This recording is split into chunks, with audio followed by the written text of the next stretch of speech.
Hi, everyone. Welcome back to another episode of Decoding Dating. And we are talking about ways to strengthen 5 ways to actually strengthen your relationship.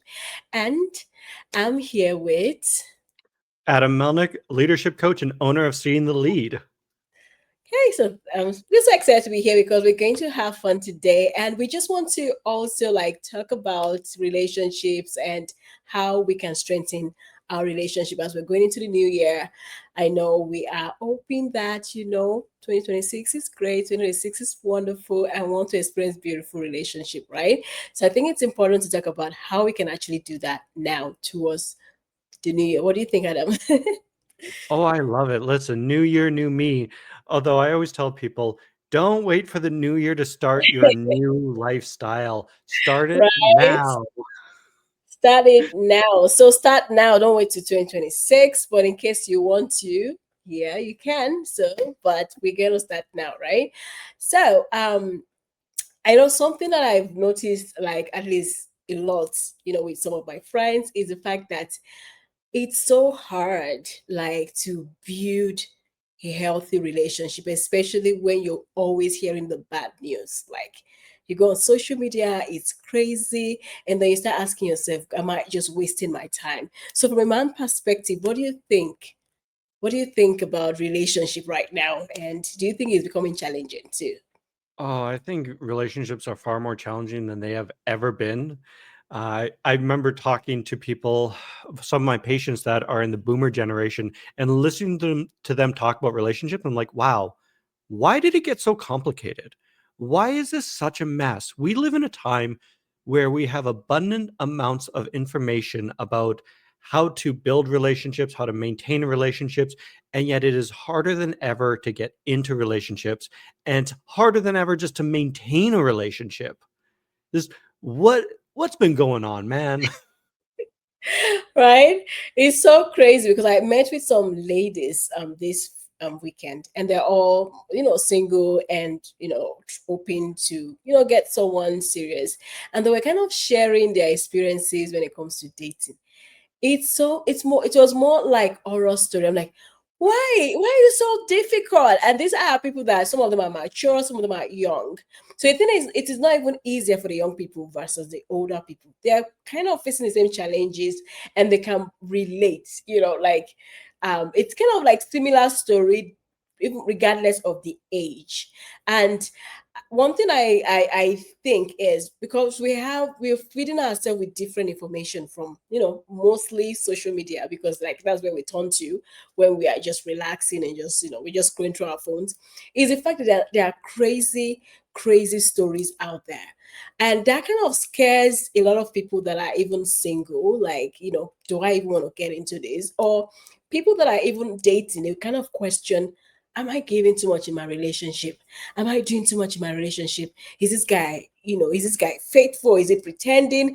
It kind of puts you into like this confusion. Do you can, Absolutely. Like, so when I look at social media, it's a bias. yeah. I want to say it's survivorship bias, but essentially what you're seeing is all the people that are typically in really happy, healthy relationships, they're not on social media because they're on happy, Mm, healthy relationships. They're not filming the other party for personal clout. They're not documenting their relationship. They're living the relationship. Maybe they have kids, maybe they have families. They're busy living a healthy relationship. And the ones that are talking about relationships are either one, relationship coaches, two, people that are unhealthy and they just don't know how to make a go of it, or three, they're not happy with their relationship, so they're just venting their feelings and frustrations out on the internet.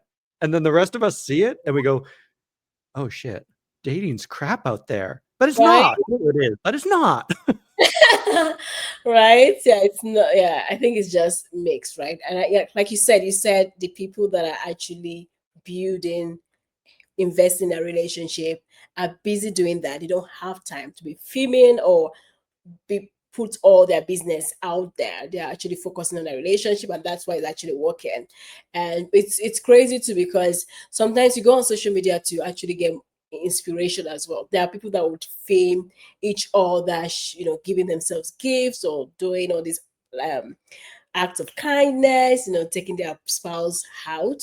Sometimes I feel like, do we really need to always show this? Because like, you don't need to show the world that you're taking care of your partner or whatever. But sometimes, see, some people, when they're going through things in life, they tend to want to see people that can actually give them hope that they could actually find something lovely and beautiful. And also, some people, they don't have that role model in their lives. When they go out, when they see those kind of videos, they kind of learn how to be better partners. And so it's kind of like you know Well, I don't it's think it's all black and white.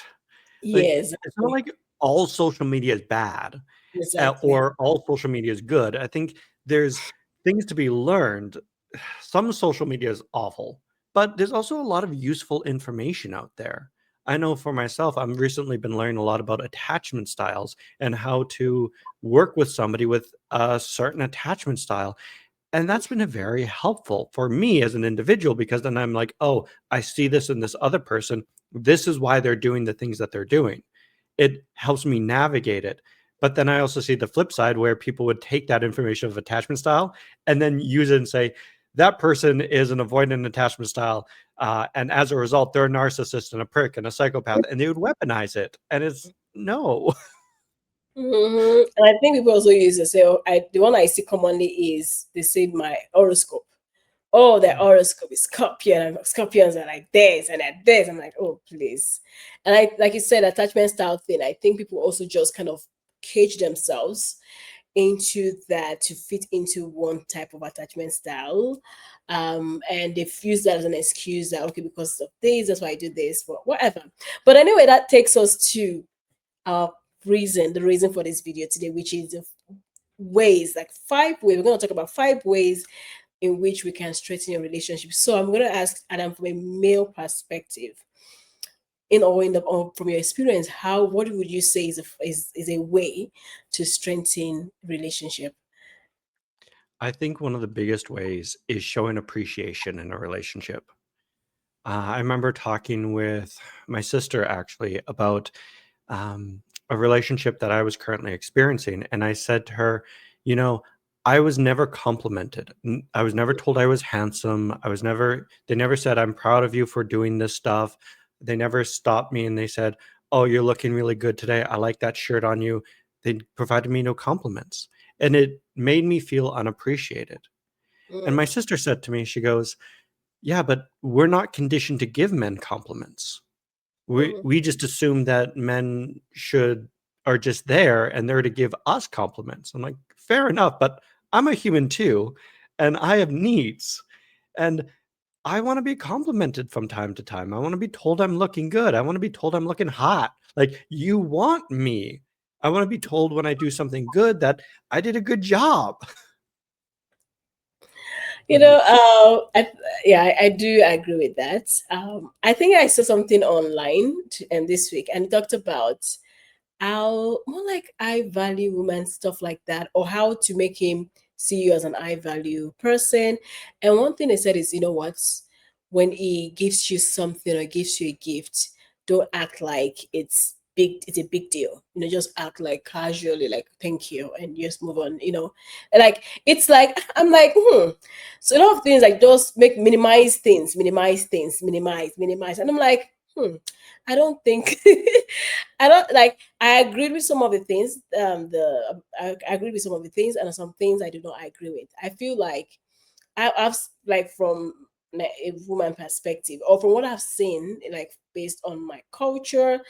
I think men always say it a lot how they value their wives when they or their partner when they praise them. And in Nigeria, we have this thing called we call it we praise. We have names for our men, like we say things like my tribe is Yoruba, but there's a tribe that is Igbo, and I think it's sweeter like with the Igbo tribe. They will be like Igwe, Odogu. Those kind of things are like Odogu is like big man, like a man that is powerful. Even for a man that is not powerful, like he's when a man that is struggling, but when his wife calls him Odogun because he got like something, like even a small gift, he feels like, wow, I'm a man now, I can go conquer, right? And so like the women like to praise their men, because when they do that, they get more. Like he's happy, he's able to go out and conquer the world. And then the wife, to what women, to the men, to they know how to call their wives to some names like ego, money, all those things. And they're like, oh, she feels loved, and they also benefit from that. So we know to praise the men, because it makes them feel very powerful, especially in a world that demands so much from men. So when it comes home, like it's the cultural thing, because when a man comes home, we say, the food is on the table already. It comes home and there's food. Babe, what do you want? You want to go take a shower for us? And that kind of thing. Like we feel like because he's worked hard, you need to be taken care of, that type of thing. And so and I could understand for a man that doesn't is not receiving something like that. It's like it feels empty, feels like, what is the point of all this that I'm doing? Some point. So I think it's important, to appreciate your partner. Yeah. Well, it gets to this point of human beings are reward machines. When I teach feedback, I say, if you like this person, if you want them to do more of something, you need to reward them for doing a good job. If Mhm. I'm constantly getting you flowers and you're dismissive of them, guess what's going to happen? You're not going to get any more flowers. If I keep calling you beautiful and you keep pushing me away when I'm calling you beautiful, I'm going to stop because I'm not receiving a positive reinforcement. I'm receiving a negative reinforcement. And so it's this idea that if you want your man to do something, even if you want your woman to do something, you just have to you have to give them that positive reinforcement of, oh, thank you so much for taking out the garbage. I know you Yeah. didn't have to, but I really appreciate it. And some people will sit there and they go, yeah, but that's like groveling for basic stuff. It's like, I know that. However, if you don't praise them, if you don't reinforce the positive things that you want to see, they don't do it, because eventually they'll get to a point where they say, why am I doing this? I get nothing back out of this. Mm. Yeah. Yeah, I think that's great. I think from a woman perspective, something that a woman likes is a man that is attentive. Like, for example, she does, we women sometimes we like to take care of us. We like to look good or take care of ourselves dependent. And you want to make your hair, and you want to walk into the room to your husband without having to tell him that I did something to my hair. But you want him to notice that difference. Like, oh baby, did you color your hair? He's like, yes, I did. What you see, what you get from that is the excitement to want to share. Yes, I did. And it's like, oh, I love it. Wow. Even when it's not even very nice, but at least some point, you want her to feel. But imagine when she walks in, like, what is that? Your hair is looking very horrible. And there's no way you know what you're going to expect when you see something like that. So a woman wants to feel like a man sees the little things. Maybe she changed, she's using a different lipstick, and you'll be like, wow, I love this one on you. Usually you used to wear the red one. Like she wants to see that you appreciate the little things or the details. Like without her saying, because a woman will just walk into a room with and expect some kind of compliment when she's dressed for work. You want to say, oh babe, you're looking very good. Oh my babe, you're looking very. She would walk out of the door feeling very happy, like you made a day even before stepping out of the house. So I think women like to feel appreciated. They like to feel, they want you to make them feel beautiful, even when they know that. Like you compliment them, you notice the little things, the detail, you make them feel loved and beautiful. So if you praise your woman, if you say those beautiful things to her, when a guy sees her and say, hey beautiful, she'll be like, I know, like my man just told me I'm beautiful this morning. You know what I'm saying? There are women that a man would easily just say sweet words, and before you know it, they are melting because they're not really getting that much love. And I think it happened both ways to some point. They're not getting that love and attention from the house. So when they get that house side, they're like, oh, this person actually appreciates me, this person actually, and then they tend to, which we don't want, start looking towards that direction, right? And that can actually ruin the current relationship. So yeah. So what do you think about the compliment thing? Oh, Um, I think the compliment things are a great thing. I will put a caveat out there because I've met some women that I've complimented them. I'm like, "Oh, I love your eyeshadow." And they come back at me full force and they're like, "What are you, gay?" I'm like, "Whoa." Well, like, simmer down. I just liked your eyeshadow and your makeup and how you did it. I'm just trying to give you a compliment. And oftentimes, most men will take this quite personally and they'll feel attacked. But if an individual is not taking a compliment well, it's not a reflection of you, the person Mhm. giving the compliment. This is a reflection of them and insecurities. Because I've Yeah. also seen men where you give a man a compliment and they take it very wrong. And again, it's not a Mhm. reflection of you as an individual. This is a reflection of them. But Mhm. also, if you don't take the time to appreciate your partners, they might not feel loved in the relationship. And if they don't feel loved in the relationship, then when an outside person comes in and starts showing them that love and appreciation, oh boy, now we're getting into drama. Ooh. Yeah. Do you, I know there are different love languages, right? And some people is word of affirmation, some people is physical touch, some people is gifts and all that. Do you think, like you said, some people don't take compliments lightly? They might see it as negative or whatever how they receive it. Do you think it could be for a partner, for example? Do you think it's worth asking them, like, about questions like this, like how they want to be appreciated, how they want to be complimented, things like that, so that you can do it the right way that they would actually appreciate? Do you think that is necessary? Sometimes it is necessary to sit down and have that conversation, especially if you're not adept at seeing how they want to be appreciated. So, when it Mm-hmm. comes to showing appreciation to somebody else, for example, my love language is acts of service. If I like you, I'm going to start doing things for you. I'm going to give you a foot rub. I'm going to pick you up. I'm going to cook you dinner. I'm going to do these things for you because these are acts of service. So, I feel loved this way. So, I'm going to project it onto you. But sometimes people, they don't understand this and they think, oh, he's just being a really nice guy. And they don't understand. It's like, no, this is how I show love and this is how I want to feel love. And so in those instances, if you're just not as an adept or you just can't see it, it might be worthwhile to sit down and be like, hey, how do you feel appreciated? But then you also run into the issue, and I've had this, where the other person, they don't know themselves well enough. Like, they're like, "Oh, I like it when you say I look pretty." But then you start saying that, and then they still come back and they say, "I don't feel appreciated." And it's like, right, because there's something else missing from the equation that they weren't aware of. And it's just they weren't aware of their internal world. Does that make sense?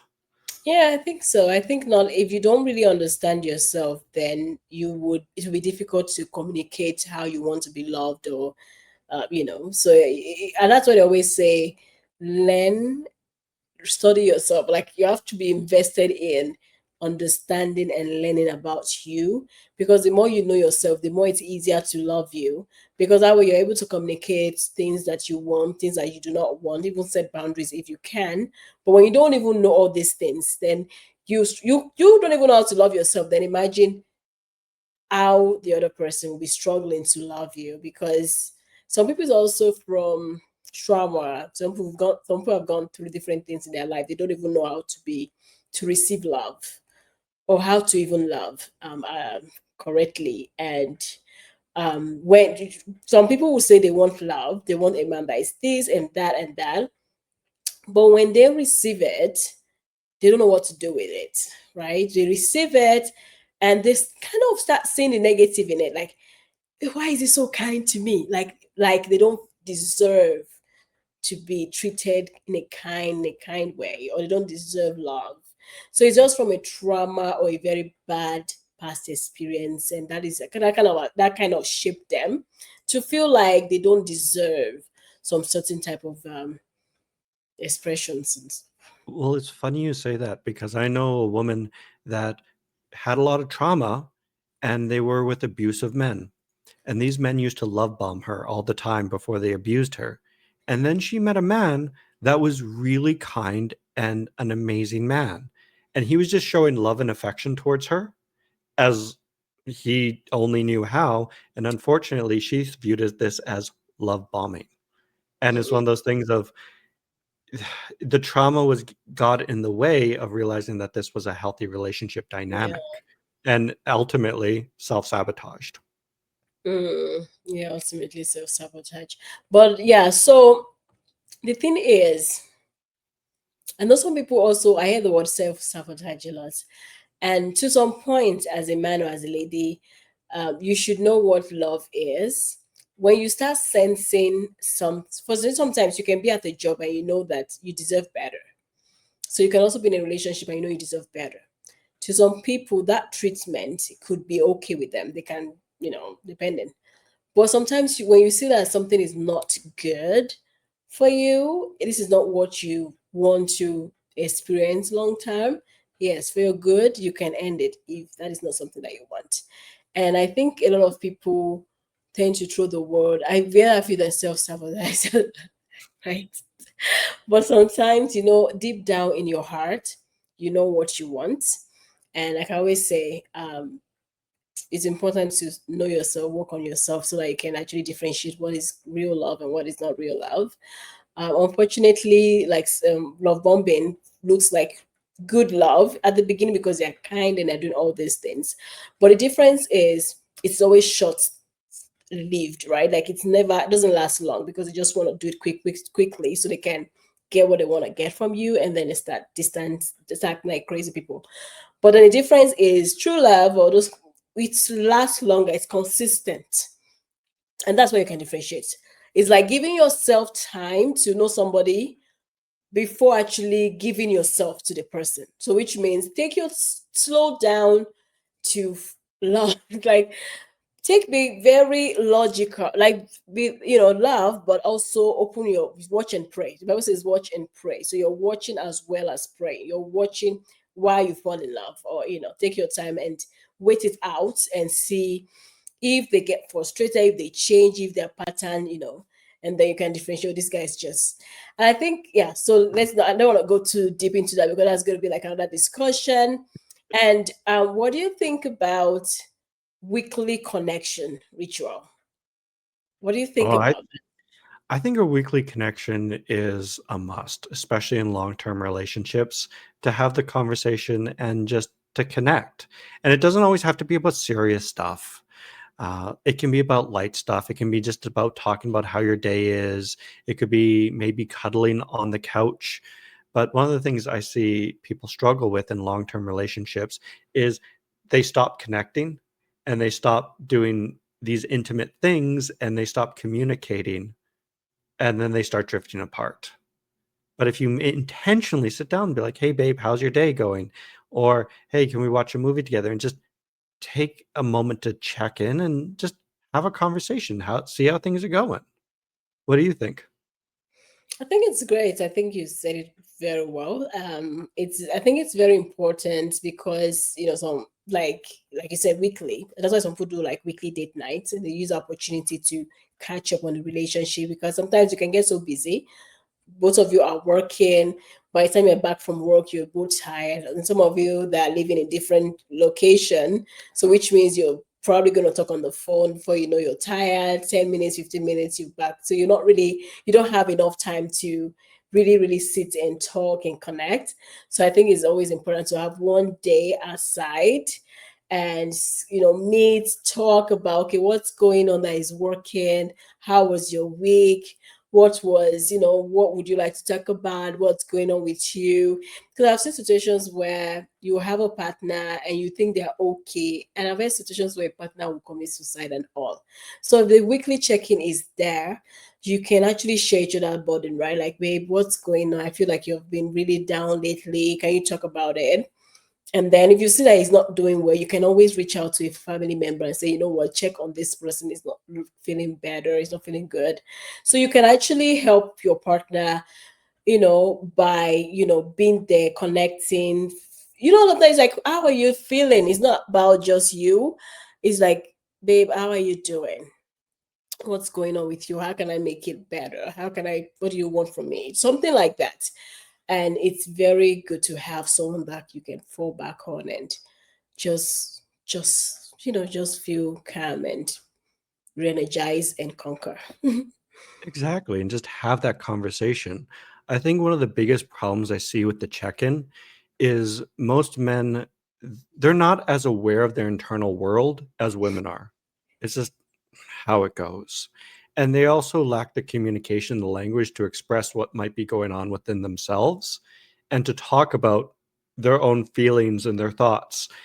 And it can be very frustrating. I've worked with many of my female clients that talk about how they try to do these weekly check-ins, and he doesn't really want to talk. He doesn't really want to communicate. And they take it out of spite, but it could just be ignorance. He just doesn't know how. And it's one of those things of maybe you have to teach him.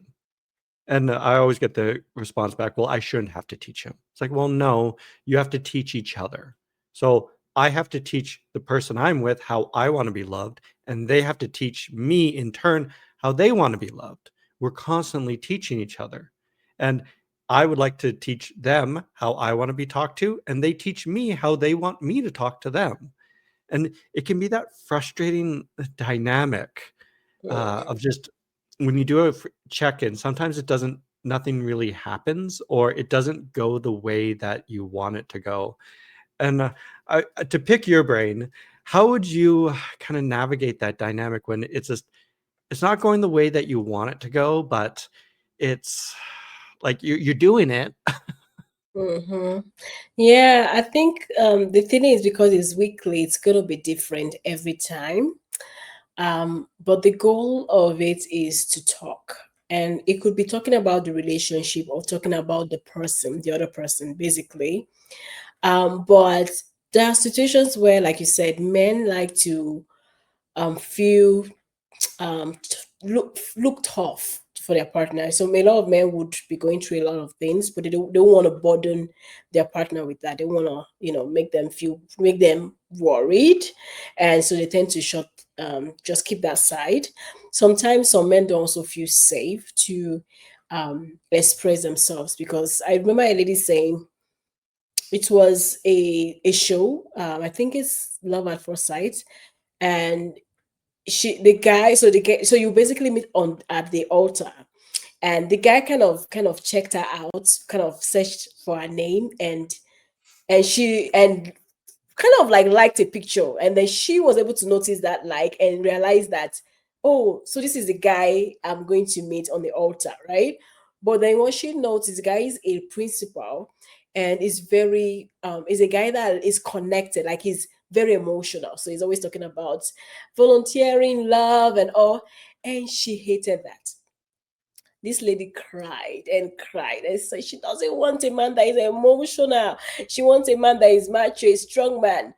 And the relationship, they went ahead and said yes, but the relationship did not work because she was not just attracted to a man that is emotional. And this is why a lot of men are not emotional, because of the way the society sees men, and they feel like men should not cry, men should be the strong one in the family.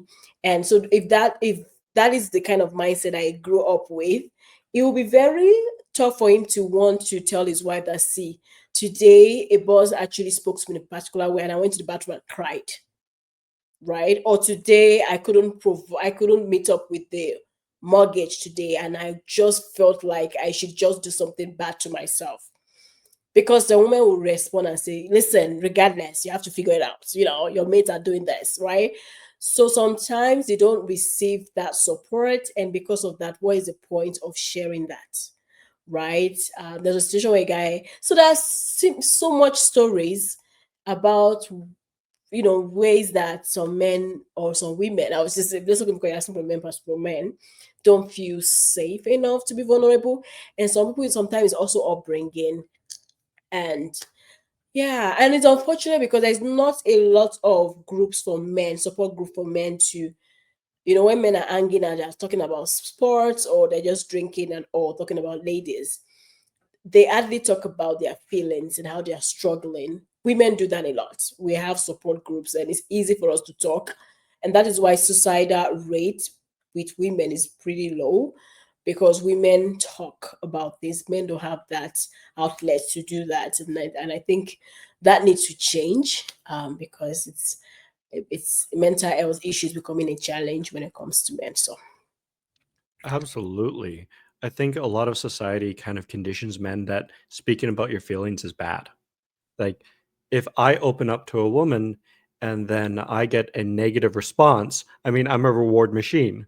You asked me to open up, so I opened up, and then you shamed me, or you cut me down, or you said, you're not manly enough. Then you teach me not to speak up and to kind of keep it balled up. And I think for a lot of men, because they've been taught that for so long, when you ask them to open up, it's like opening up the floodgates. It's like opening up the Hoover Dam. And it's just a wall of emotions. And I don't think many people are prepared to handle the baggage that comes with that. Unfortunately, when they're not able to handle it, they reinforce this idea that's like, okay, I shouldn't tell you about what's going on in my eternal world because you can't handle it. So I mm, need to protect you from what's going on in here. So when you ask me how I'm doing, the answer is going to be fine.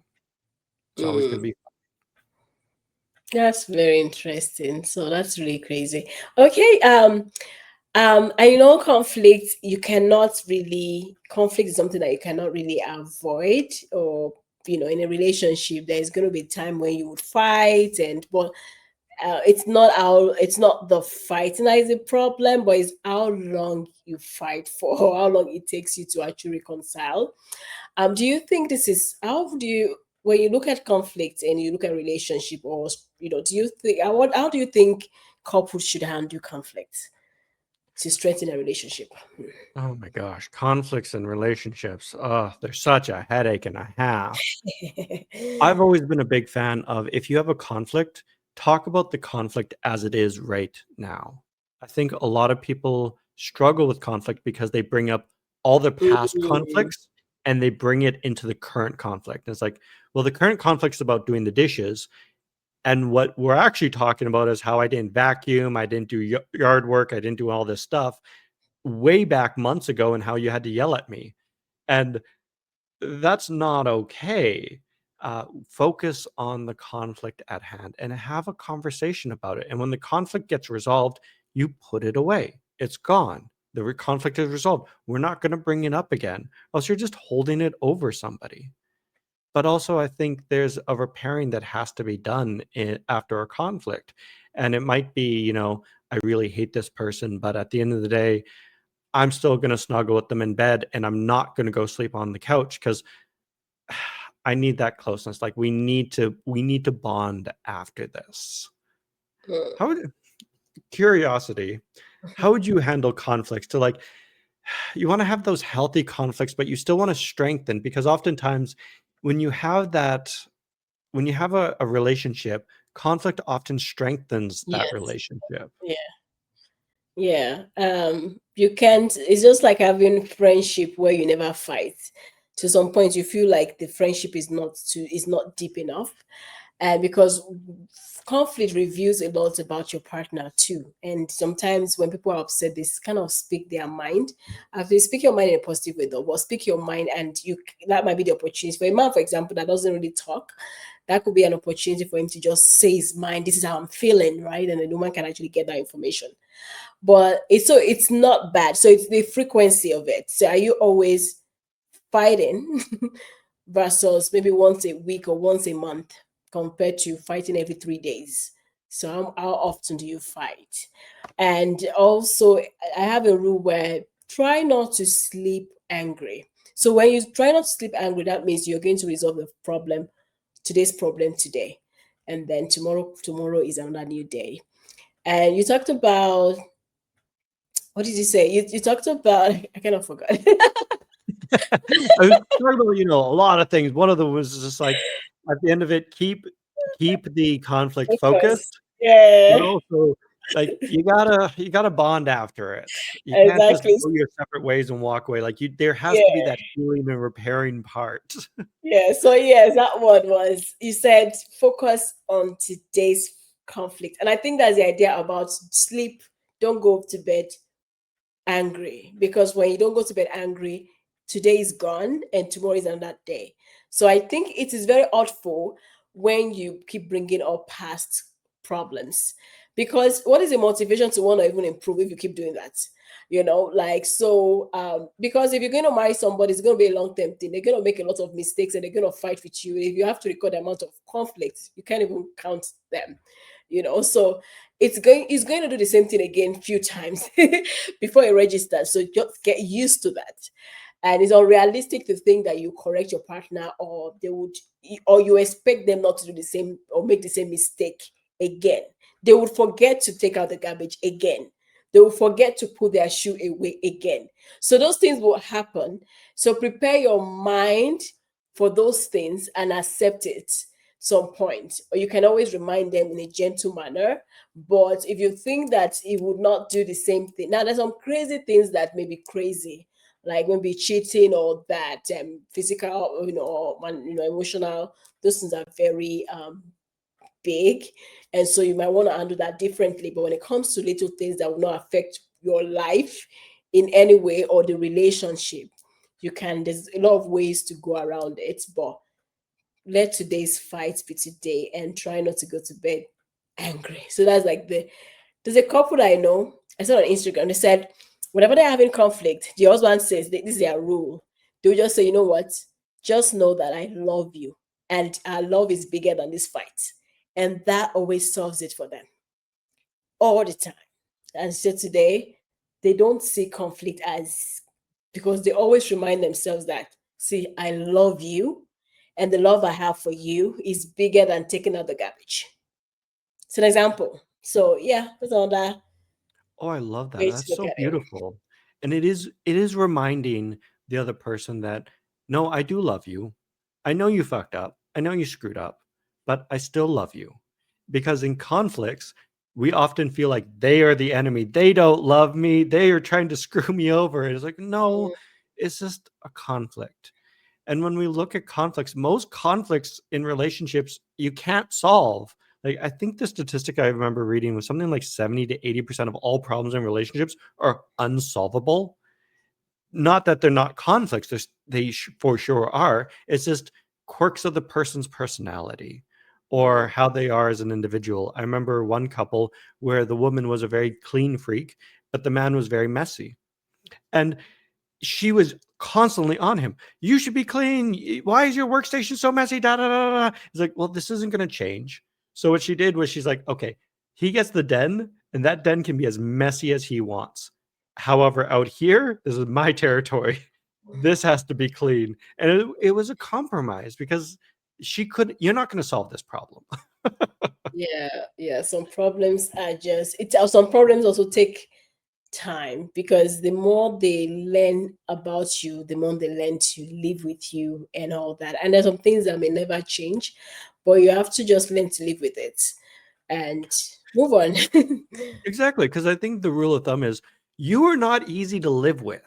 Like, full stop. I know you think you're easy to live with, you're not. And they are not easy to live with either. But it's Mhm. about creating a life together. It's about Mm, working together and understanding each other's quirks. And that comes with time. I it remember does. talking to a married couple that said, it took me 2 years to learn how to communicate with my man. But Mm, hey, now I know how to communicate with him, and hot damn, it works. you But see, that's good. Actually, that's a good one. I think something I also hear a lot to strengthen a relationship is keep dating, because there are things that you did that kind of attracted you to the person or made you fall in love with them. So they always say just keep dating. What do you think about that? oh, you have to keep dating. It's again polishing the armor. It's making her halo glow. It's the hey, we are not just roommates. We are partners in this, and let me show you my love and affection. And I always tell people you have to keep dating. What are some great dating ideas that you've done in the past that have really been humdingers? I like movie nights. I like movie night. Movie doesn't have to be. I love movies like theater, beautiful. But I think movie night too, like in the house, get like nice maybe wine, or make the house cozy, nice. get blankets, cuddle and watch a nice movie. Oh, I love that. Um, yeah. Also, I think go for dance. Dance is good because there's something about dance, like it makes you forget your worries and your problems. So sometimes both of you can just learn a new dance if you both enjoy to dance. And if you don't even enjoy dancing, learn. If this is something that your partner enjoys, the thing about dating is you guys get to teach each other a lot of things. Like if you learn each other, you open, like you become bigger, like which means your hobbies would get, you get much more. I don't even know how to describe that, but you would grow. Basically, I use the word grow, and so which means your in terms of hobby, in terms of interest, in terms of even ambition. So the thing is, do something, try something new. So if a partner likes to dance, go and learn a new dance. It could be tango, it could be whatever dance. So like learn each other's hobby, each other's interests, make it your part of you so that you guys have common things that you do together and enjoy together. You might think I may not enjoy this, but try first before you actually make the decision that I may not like it. So yeah, dancing is something that if you both like to dance, music, go for like a concert.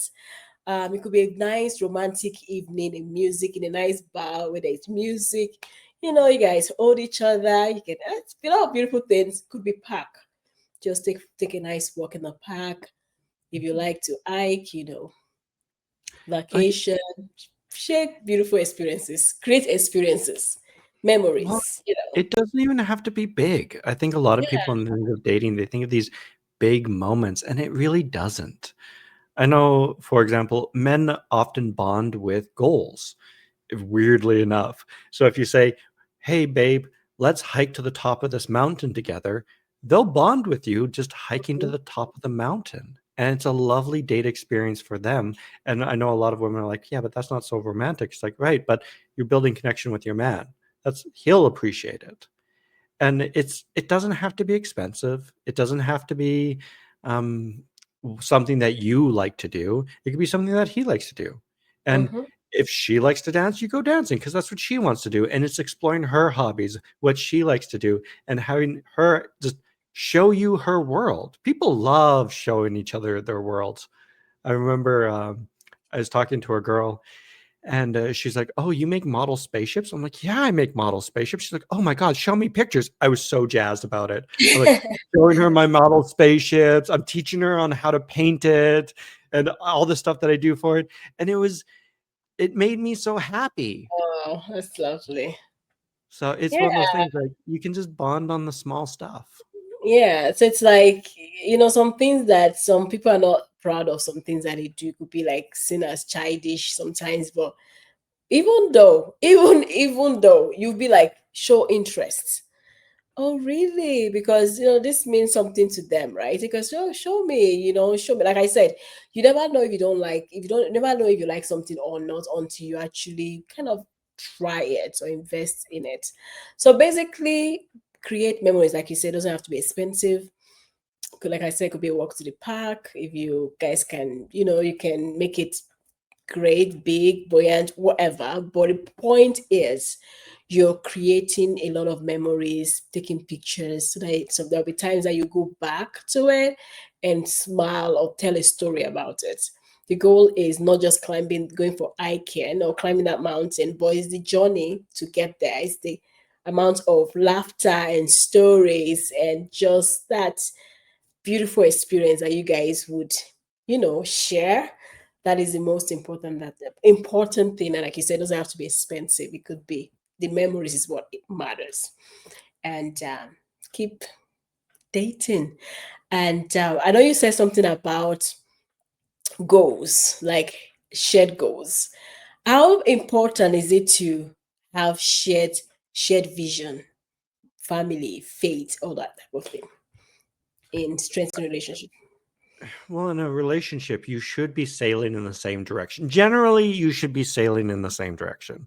You should have similar values. You should have similar life goals. And the reason why your relationship's going to start drifting is when your goals start changing. Mm. And it can be a problem. So sometimes goals change in life. And I remember one girl, she decided that she wanted to have a child. And Mm. part of that process was she needed to quit smoking. The issue was that her husband smoked like a chimney. And so the goals were kind of separating a little bit because she needed to quit, but she can't be with somebody that's going to be smoking 24/7. And unfortunately, the relationship started to drift apart because he wasn't willing at the time to quit smoking. But after they sat down, they talked about their goals, what this really meant for their family, their vision for the future. He came on board and was like, okay, Yeah. I understand. I'm going to quit smoking with you. And it's like getting on the ship and sailing in the same direction, because it doesn't work when you start sailing in different directions, then it's not going to end well. Mm. Yeah, I think its vision is very important, like you said. That, and I like, for example, the example you gave about the smoking thing. I think it would be unrealistic for her to just say, you know what, let's just that's let's I want to stop smoking, and you have to stop smoking too because I can't be with someone. But the way she went about it, talked about the future, like you could say, baby, I want you for a very long time, and because we're trying to build a family, I would want my kids to grow up with their daddy, and I know if we keep this pattern, maybe both of us may not make it to a particular age, and this is let's invest on ourselves and take care of it. There's a way you can stand. The guy's like, oh wow, that's true. So it's not just about the smoking, but it's the fact that you want them in your life for a very long time, and that is so it's not just about you, you're also considering them. Now we get to a point where they are not on board with it, and I don't know, there's always a way around it. You could say, babe, don't smoke around me. You can smoke at work or whatever, but because we are trying to build this lifestyle, maybe by it, or you can go outside to smoke, but don't smoke when the kids are watching. So there's always a way, and give him time to adjust, because it's not always going to be like you might talk to him, may not work, but it's the fact that, babe, I'm gonna give you the time you need. But this is what I'm deciding to do. And because I do not want to be tempted to smoke again or go back to these habits, can you please, if you don't mind, when you want to smoke, go outside, or don't let the kids see you, or that kind of a thing, whatever. And that can work because you can even motivate him later to stop smoking on his own. And so there's always a way around it, but I won't say it's enough reason to end the relationship because you were once a smoker, right? So give the other person the time to also adjust and change. Now, if it's a destructive habit, now that's something that you might have to take a decision for yourself, right? But if it's something that you can work around and eventually achieve your goal, then yeah. Yeah, absolutely. And at the end of the day, they should be able to compromise. If this is a relationship, they're going to compromise. Yeah. And if they're not willing to compromise in any way, shape, or form for your vision, again, you're not on the same ship. You're sailing in different directions. And there's a difference between waiting and helping them come around and hoping that they'll change, and them just saying, you know what, I'm not interested in changing. Screw you. I'm interested in smoking. This is how I'm going to live my life. It's a fine line. Yeah, sometimes that's what you have to deal with, right? Because addiction can be very, difficult conversation. So you have to just come to that middle line, and you deal with it depending on the addiction, right? So yeah. Well, I've also And seen this in like relationships. For example, one party wants to open up their relationship to polyamory. I'm always against it. If you started monogamous, you got to end monogamous. But it's like, I want a polyamorous relationship and the other partner doesn't. And it's like, you guys got to get on the same ship, else you're going to mm, start drifting apart. So I then think I guess the question I would have for you is like, how do you keep aligned on that vision and goal? vision on go on anything. Yeah, like how do you keep yourself aligned? Because again, goals change in relationships as much Yeah. as we say they don't. I think you have to, one thing is you have to be flexible. Is very important because you cannot be too rigid. One, two, I think it's and we talked about weekly connection ritual, which it kind of ties into this. I think it's as much as you might have discussed your goal and vision initially and they align, it's always good to revisit it every week or maybe monthly if possible. And because things are going to change, unfortunately, you might want to go to a particular have a particular career path, and if things are changing all the time, it could be AI now and whatever, and you feel like, babe, I think we could look into this, go there's this new career path, what do you think? And we can, so these things are going to change, but the main goal is, what is the purpose for the, for that new career path? Is it that this would be able to provide more resources for us to, you know, build our family legacy or whatever? So the goal is we want to build wealth, and we will come up with different strategies and try different things to help us get to build that wealth or create that legacy for our children. So it's like it's not very you know specific, but there's a general vision, and you guys can always figure out a way and be flexible around achieving that goal. The point is you guys align in that ambition to want to build a legacy together or build wealth. So that's what you align. So but when it's someone that, if you're someone that you're looking at saving, investing, and the other person is a big spender, they don't believe in saving and investing, that's a big problem. You guys don't align. So just go separate ways, because that's going to be a difficult, actually they're not willing to change or learn, then I would say please move, because it will take you longer time to achieve your goal with someone that is always spending. I don't see value in investing or doing or building legacy, right? Some people may laugh at the idea of what if my building legacy, right? So build, kind of find someone that is not exactly like you but complement you and buy your idea and vision, that you guys can bring your vision ideas together and achieve your goal. That is very important. Even faith, like if you are interested in looking for if you want your partner to pray with you every day, you want to pray, you want your kids to be, to also understand the importance of prayer, you want to study the Bible together, you want to go to church together, all those things, and you have a partner that is atheist or doesn't believe in church or doesn't believe in all those things, trust me, now it will be a challenging relationship if you feel like you can change them. Now some partner will say, you know what, I didn't grow up going to church or all those things, but I think I won't mind going back, or I won't mind if my partner can help me grow in that direction. So that's a man that is open and willing to learn. So that is not bad. The only problem is if it's not someone that is open-minded or flexible, then you will have to struggle. But so that's why that faith component is very important. It's easier when you find someone that aligns with your faith than when you find someone that is opposite.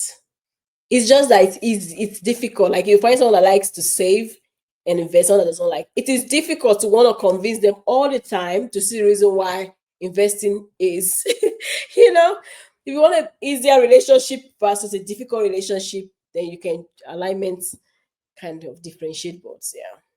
Well, it's funny you say that. So I knew a couple, and the guy didn't care about investing, and he was spending money like nobody's business, spending those dollars.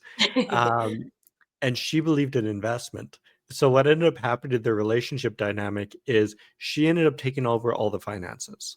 And there's a lot of trust in the relationship where he trusted her implicitly. Like she wasn't going to take his money and siphon it off. No, Mhm. she was going to deal with the finances. And so what she did was because she's like, all right, I'm going to deal with the finances, she started saving and investing on their behalf. And she's Mm. like, I never tell my man how much money we actually have because I know he would spend it all.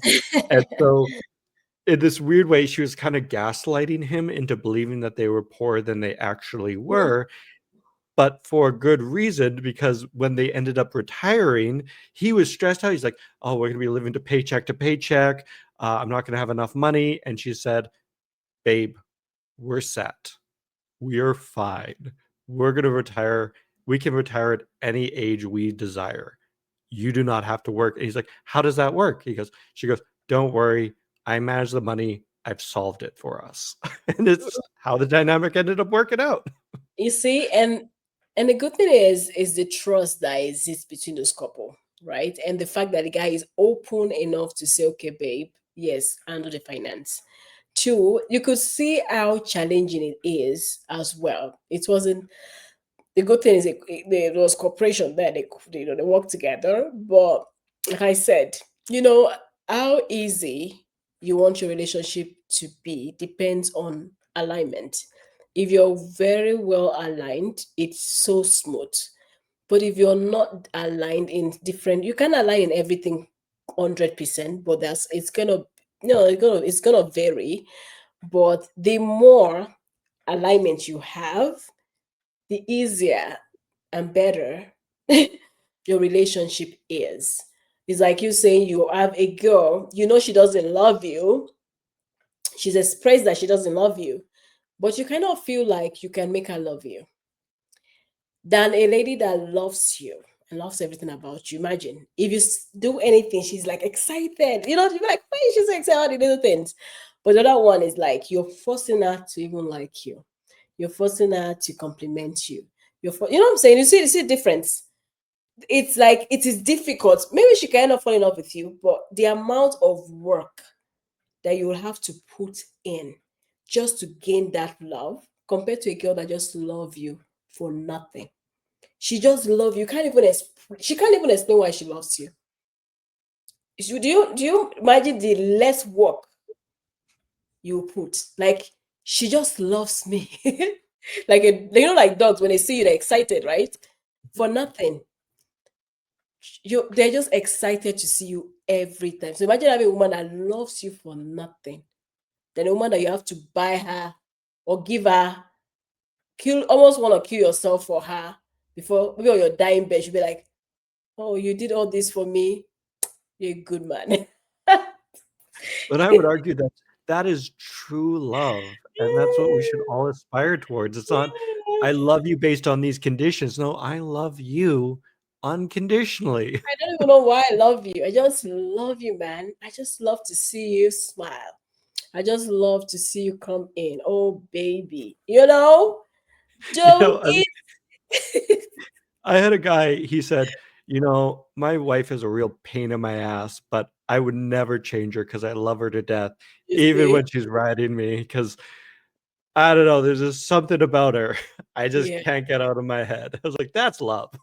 That's love. Love is that. Love is just you can't even point out why you love them. It's just you just love them. And people think, yeah, it's just so crazy that those kind of love is hard to find because everybody just loves somebody. The guy could say, I love the girl because she's a nurse and she's this, she's that, she's that. That is focused on what she's gonna bring. It doesn't really like those. It doesn't love like if she loses the job and lose this, she lost all those things that makes him or she's not bigger and whatever. The love would change because the reason why he loved her in the first place was that superficial things that he saw, and so it's really hard to find love like that. But you know what? There are many ways to strengthen your love, and we've talked about those ways today. I don't know, do you have any last word to leave with our audience? I think the biggest one is just show your appreciation and connect with your partner. Communication will always be the key to a strong relationship. It's as simple as that. Yeah, yeah. So, Adam said everything.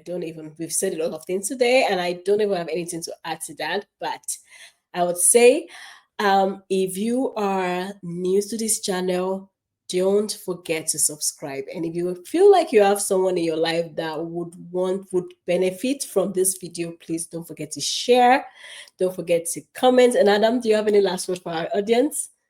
Yeah, if you are struggling with love and connection in your life, feel free to reach out to Evelyn or myself. Our contact information is down below, and we're more than happy to help you out. All right, guys, thank you so much for joining us. We would love to hear in the comment, what's one way that you've been doing to strengthen your relationship, or one thing that you're planning to do in the next new year to help strengthen your relationship with your partner. Otherwise, we'll see you in the next video. Take care, guys.